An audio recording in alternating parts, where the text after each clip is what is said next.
بسم اللہ الرحمن الرحیم۔ صرف 5 منٹ کا مدرسہ قرآن و حدیث کی روشنی میں 143واں دن 23 جمادی الاولیٰ۔ نمبر 1 اسلامی تاریخ۔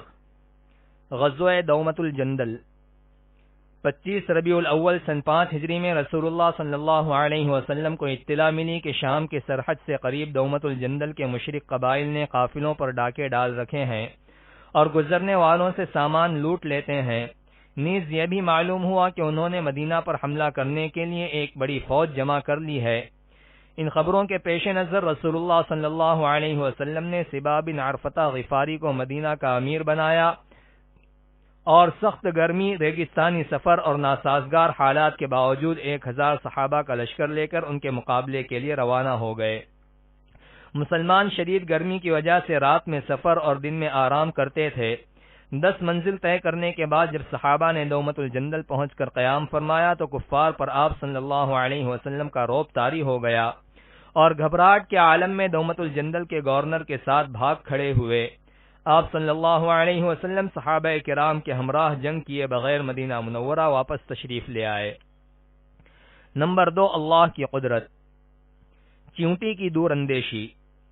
اللہ تعالیٰ کی چھوٹی سی مخلوق چیونٹی کو دیکھو، قدرت نے اس کو اپنی غذا جمع کرنے کی کیسی حکمت سکھائی ہے۔ اپنی غذا جمع کرنے میں چیونٹیاں آپس میں ایک دوسرے کا کس طرح تعاون کرتی ہیں اور سب آپس میں مل کر سخت گرمی اور سخت سردی کا اسٹاک جمع کر لیتی ہیں تاکہ اطمینان و سکون سے اپنے سوراخوں میں بیٹھ کر کھایا کریں اور باہر نہ نکلنا پڑے۔ یہ کیسی دور اندیشی ہے، یہ سمجھ چیونٹیوں کو کس نے دی؟ نمبر 3 ایک فرض کے بارے میں۔ بیمار کی نماز۔ رسول اللہ صلی اللہ علیہ وسلم نے فرمایا، نماز کھڑے ہو کر ادا کرو، اگر طاقت نہ ہو تو بیٹھ کر ادا کرو اور اگر اس پر بھی قدرت نہ ہو تو پہلو کے بل لیٹ کر ادا کرو۔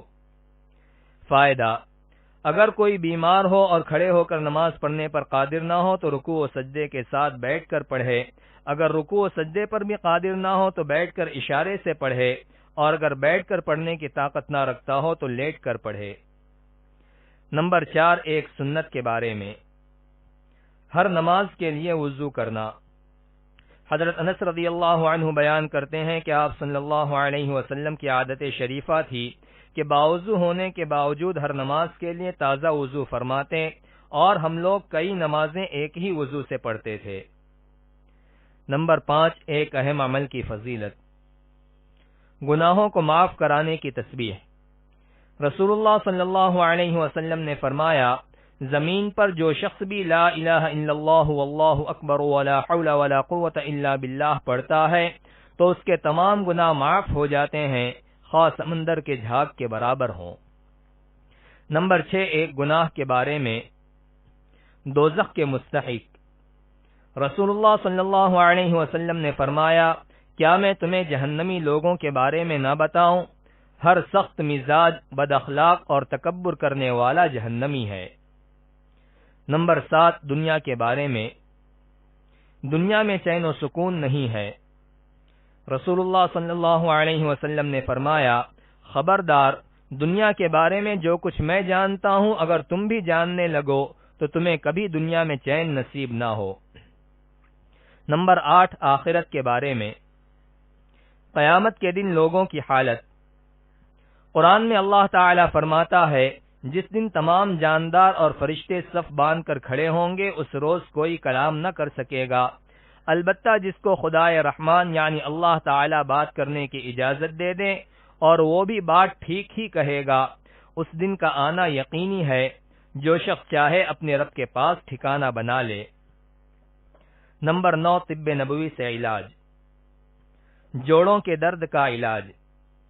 رسول اللہ صلی اللہ علیہ وسلم نے فرمایا، انجیر کھاؤ، پھر اس کی اہمیت بتاتے ہوئے ارشاد فرمایا، اگر میں کہتا کہ جنت سے کوئی پھل اترا ہے تو یہی ہے، کیونکہ جنت کے پھلوں میں گٹھلی نہیں ہے اور انجیر کا یہی حال ہے، لہذا اسے کھاؤ، اس لیے کہ یہ بواسیر کو ختم کرتا ہے اور جوڑوں کے درد میں مفید ہے۔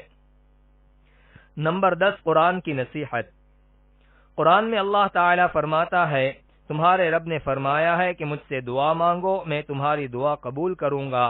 بلا شبہ جو لوگ میری عبادت کرنے سے اعراض کرتے ہیں وہ عنقریب ذلیل ہو کر جہنم میں داخل ہوں گے۔